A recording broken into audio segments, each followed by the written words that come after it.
Well, finally on a mission. It's been the worst winter I can remember on the east coast. It's been zero big swells. There's had that swell, a couple of swells at Cape Solander and one at Dead Man's. But really, since April, May, it's been really slow. Obviously, the big Teahupoo swell, which was 2 days of bliss, chasing the world's biggest waves or biggest slabs in Tahiti. But now we've got, oh my God, Dave Kelly. Dave Kelly from Tahiti, mate, from Adelaide, Tahiti. What are you doing here? That's incredible. Just coming home to visit the family. Really? Right. Well, I'm off to WA. Going to chase the big old slab out to sea, cow Bombie, and I'm going to leave it at that. And here we go. I'm just going to catch up with my mate. It's amazing. I just walked into him literally. I thought, who's this guy? Here we go. It's a small world. It is a small world, but big waves. Well, I've just arrived and I'm here. It's a beautiful day, like we said, Bluebird Day, and the waves are absolutely firing here at North Point. We've got 5 to 6 foot hitting the reef. There's about 15 guys out. Still not quite the size we want it to be for cows, so it's going to come later on today. So frothing. The best thing is the weather's perfect for what we want, and the swell is on its way, and yep, it's looking really good for an exciting day. So I've been up here and there's been so many sets coming through, but they're slow, but when they come, they're big. And we've just seen a couple of sets that actually washed everybody out. Everyone got caught inside, and yeah, definitely it's on the increase. So yeah, it's definitely coming.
still building. It's due to peak around 4 o'clock in Savo, so I think we've got a few more hours of just watching and waiting. But inside the bay, if you have a look in there, you see plenty of swell lines coming through. But out at Cow, open ocean wave, it's not quite hitting it right yet, so I reckon we need another metre or so on top of the swell and we should be right.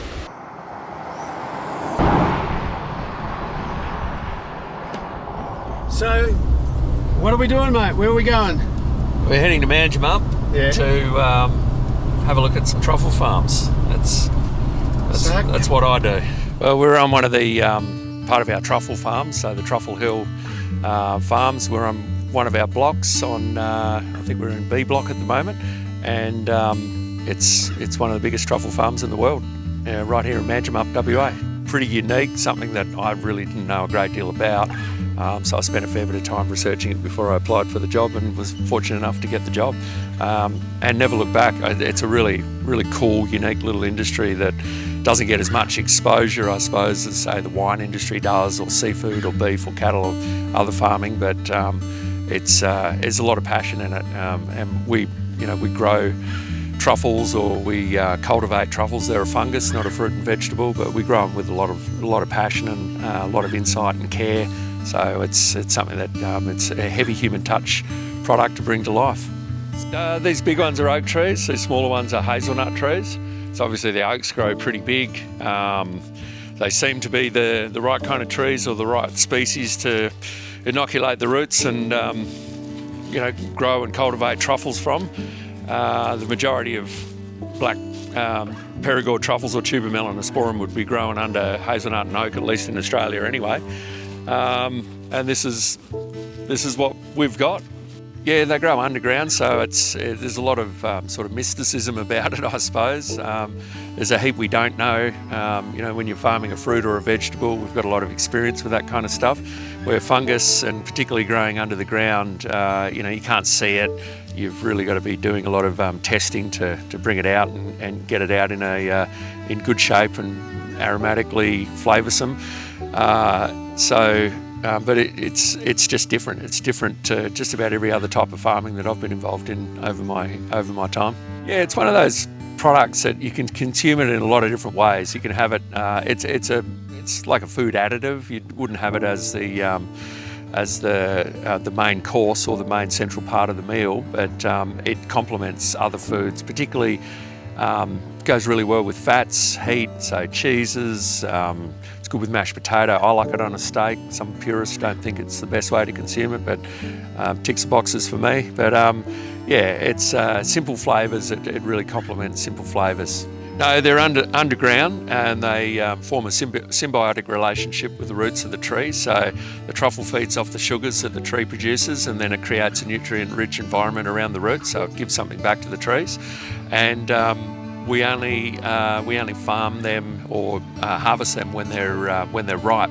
So because they're under the ground, how do you tell they're ripe? Well, we've got trained dogs that have a heightened sense of smell that can smell out the truffles that are ripe. There's probably hundreds, if not thousands, of truffles still in the ground after the last season around us, but they're the ones that probably didn't get a birth by ripening in time. So we didn't pull them out, but the dogs find the truffles, and then we have people pull the truffles out of the ground very carefully, dig around them and get their hands onto them and take them out carefully, and then we clean them, process them, pack them, and out of 50, probably about 50 hours coming out of the ground here, they can be on a plate in a restaurant in the Napa Valley in California, or in Paris, or Italy, up through Europe. So fresh is best, and best consumed within the first couple of weeks. Yeah, it is one of the biggest in the world. The truffles that we cultivate and grow are commonly referred to as French Perigord truffles. So, a lot of the, I suppose, the main origination of the truffle farming or truffle foraging was done in the south of France, or in the Perigord region anyway. And the Latin name's tuber melanosporum, and the hierarchy of truffles, you've got the white Alba truffles, which a lot of people know, that come out of Italy, and then the variety that we grow here is the best black truffle on the market, but I suppose in the hierarchy, the second best truffle in the world, if you judge it by how many people consume it and how much, what the value is on it. Well, there you have Darian's story about his truffle farm. Now just check out some of the environment that he lives in.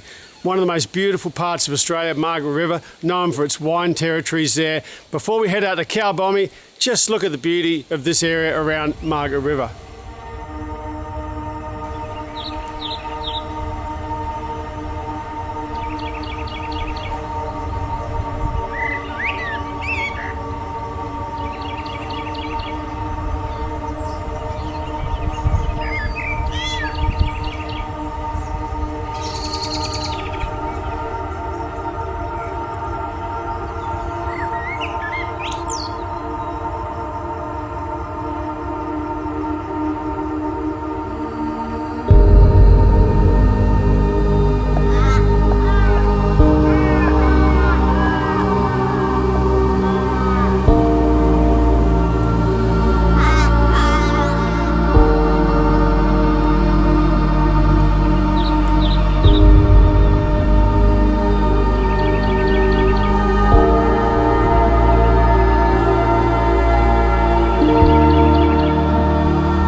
Obviously, we've got some, some crazy waves around here, and probably the two that grab the most attention. Well, Bombie's probably a bit of a fading old girl. She's doesn't quite offer the same excitement as what some of the waves at the right does. I remember watching the right when the guys first started surfing it.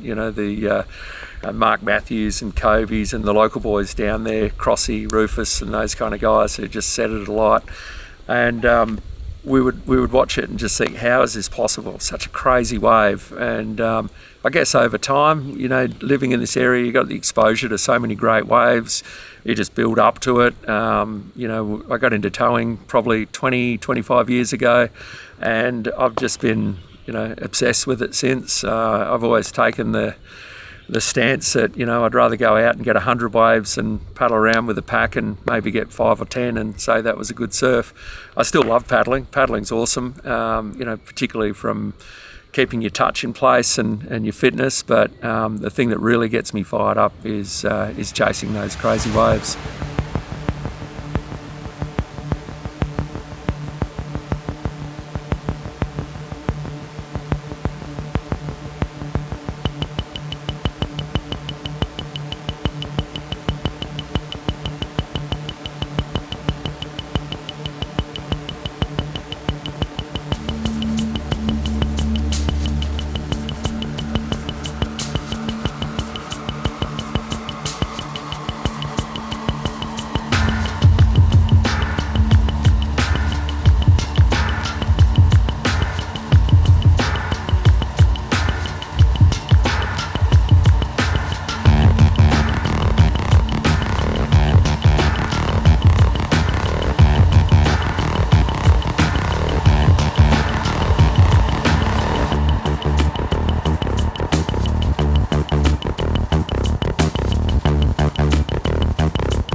having a good tow partner, my old mate Zach McCartney, is as much of a part of it as I am, and him and I have had so many experiences that we just pinch ourselves sometimes and just wonder how we got out of that alive, let alone got the adrenaline rush and the memories to think back on it. Plenty of fireside stories that go around still these days. I guess because I love it so much, and if I want to not just turn up and shoulder hop at places like the right. If you want to get into the position where you're challenging the barrel and you're having those kind of experiences, for me anyway, at 53 years old, I feel like I've got to be putting in the effort outside of just the exercise and strength and the conditioning you might get from surfing. So I look after myself. I eat good, clean, healthy food. I don't drink. Giving up sugar. Some people will think that's pretty extreme, but I can sort of see and feel the results, and I feel like I'm still surfing as good today as what I was 20 years ago. So it's working for me. It might not work for everyone, but it definitely works for me. Cow Bombie's it's the place you go to cut your teeth and get your experience on surfing big waves. It's funny when you come back to Cow Bombie after surfing the right. The right's just such a compressed zone where the reef's very clear. The wave breaks relatively in the same kind of spot. It might have moved back and forth maybe 20 metres at a time. But, when you're locked in there, there's a point of no return. But Cow, it's sort of open ocean wave. It forms up. The build-up's quite a way. You can let go of the rope, maybe 100 metres before it actually starts to break. So you've got a lot of time, and it's a serious wave. I mean, anytime it gets anywhere that kind of size, when that lip comes crashing down on you, it can do some damage. But it's a good place. It's on our doorstep too, and we get to see it break quite often. It's rarely, a couple of times a year. It's because it's so far out in the ocean and so exposed to the elements, and it's very swell direction dependent as well. So I guess when you're deciding whether you're going to go and surf the right or you're going to go and surf Cow, swell direction, tide, wind, all play a factor in it.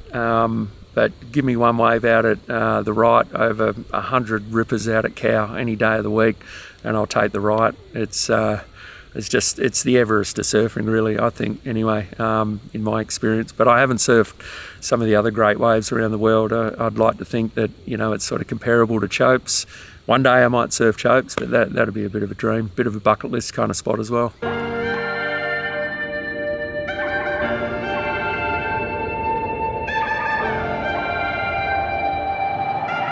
So we're out here, and we're on our way, and there's waves breaking. We're on it. Here we go.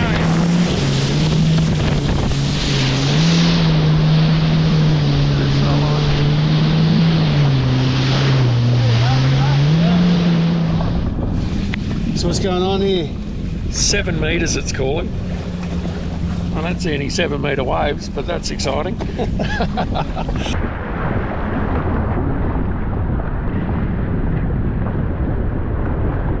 That's a big wave? Yeah, that's a good one.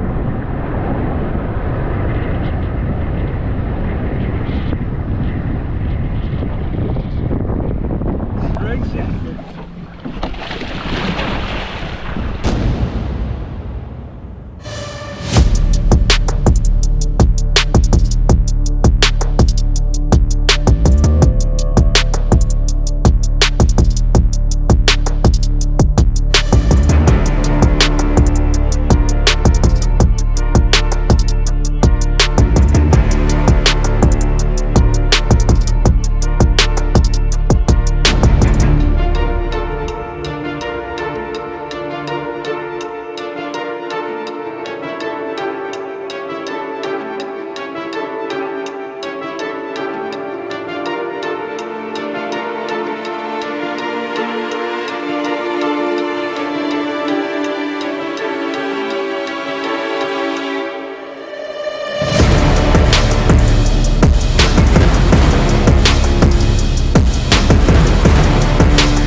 What do you reckon, mate?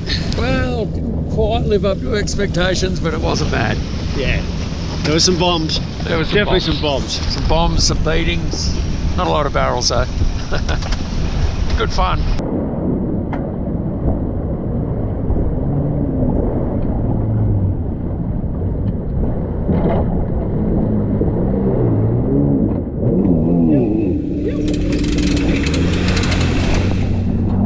Very good. Well, there you have a very unique human. One day surfing the gnarliest waves on the planet, the thickest slabs, and the next day back on the land making beautiful truffles to serve to the public. And they're not easy to make, let me tell you. So if you like the edit, give us a thumbs up and leave a comment. Oh, I love reading those comments, and subscribe if you haven't subscribed. That's very, very important. And as I always say, we'll see you on the next swell chase. And who knows where I'm going to be, because Europe is beckoning. Nazaré, Ireland, Morocco, Spain, who knows where I'll be. But I can't wait to get there and show it to you. And yep, so we'll see you there.